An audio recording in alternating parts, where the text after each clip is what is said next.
He sat there, showed zero emotion, barely looked up at anybody reading an impact statement. It was very cowardly of him just to sit there how he did. Like, Wednesday will be my first Blue Jays game I have watched since her murder. And I bought 2 seats. She will be sitting beside me. And yeah, it's emotional being here.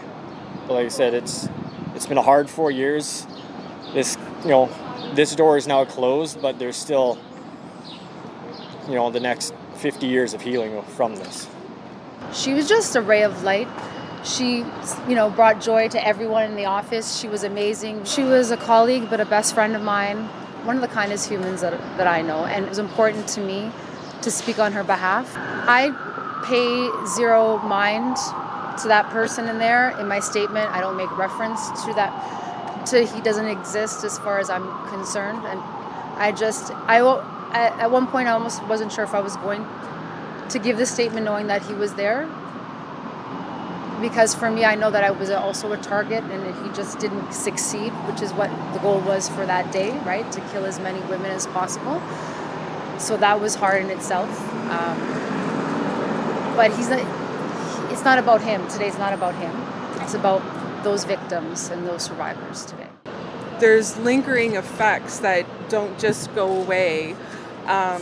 It's in everything that you do every day. It's always present. It's always ready to erupt. You don't know. You can be watching TV. You can be going for a walk. You can just be sitting watching the news, and something might trigger the effects. Just a color. One of the victims had a very bright jacket tied around her waist, and that color always reminds me of her.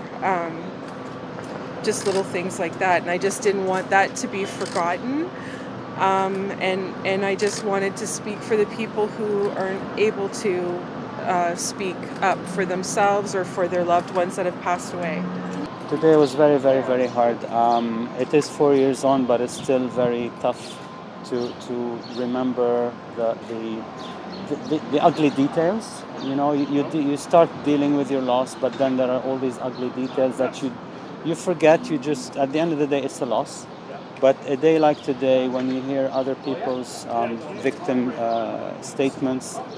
impact statements, when we heard about the lady who spent 3.5 years in hospital before she died, all the suffering she and her family had to go through, today was very, very hard.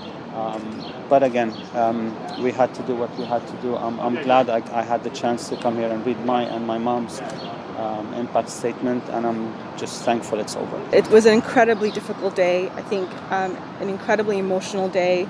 Hearing all the victim impact statements, I don't think anything can prepare any one of us to be in the room for that. I think the level of care and compassion that everyone showed towards one another is remarkable. I think a tough day, but I think, also looking forward to having this be behind us. It's been a long 4 years.